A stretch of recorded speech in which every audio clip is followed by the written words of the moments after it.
The first funerals are held for an American family brutally slaughtered in Mexico by a drug cartel.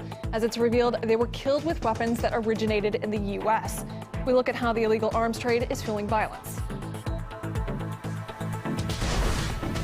President Macron of France lashes out at NATO and says it's in terminal decline, adding that Europe should no longer rely on the U.S. to come to its defense.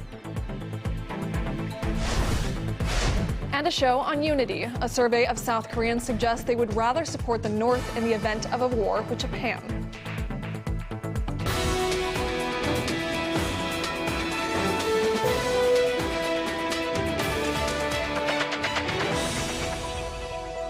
A warm welcome to the program from all of us here at RTHQ in Moscow. Thanks for joining us this hour. Hundreds have gathered in northern Mexico for the first funerals of an American family brutally slaughtered by a drug cartel earlier this week. It's since been revealed they were killed by weapons that originated in the U.S. And as Caleb Maupin now reports, there's little to restrict the flow of arms over the border. 9 Americans dead, 3 women and 6 children hit by Mexican drug lords. A 13-year-old boy walked 23 miles to get help for the others. And now U.S. politicians are willing to run through walls to serve up justice, it seems. This is the time for Mexico, with the help of the United States, to wage war on the drug cartels and wipe them off the face of the earth. We merely await a call from your great new president. The Mexican government can't protect Americans inside of Mexico, then America may have to take matters into our own hands. This is only 50 miles away from our southern border. We can certainly defend American citizens inside of Mexico if Mexico is not willing or able to do so. Is the senator suggesting that the United States send authorities or perhaps even troops into sovereign Mexico? Now, the perpetrators of this heinous crime may be subject to a high-profile murder trial. But are we overlooking something? This was a Mormon family slaughtered with 223 Remington rifles made in America. Over 200,000 firearms are smuggled from the USA to Mexico every year. This comes at horrific cost to society south of the border. In 2018 alone, the Mexican police opened 33,000 different homicide investigations. That's a higher rate of homicide than conflict-hit Syria.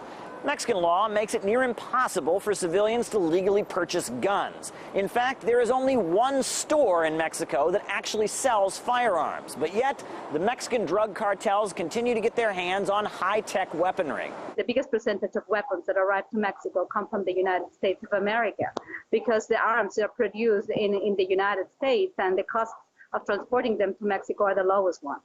So that's very logical. Of course, there is a double standard. If the United States does not want this to happen, or they want to protect their borders, also they would be interested in limiting the access of arms or place some restrictions on the sale of arms and also on the possession of arms in hands of cartels or who's going to be buying these arms. It's a hypocrisy in that sense.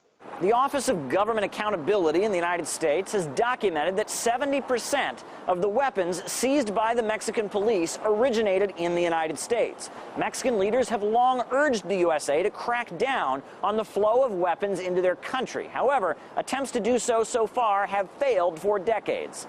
Here's the thing. Mexico is certainly dangerous, or at least that's the message that Donald Trump rang out pretty loudly on the campaign trail in 2016. Nearly 180,000 illegal immigrants with criminal records ordered deported from our country are tonight roaming free to threaten peaceful citizens. When Mexico sends its people, they're not sending their best. They're sending people that have lots of problems, and they're bringing those problems with us. They're bringing drugs.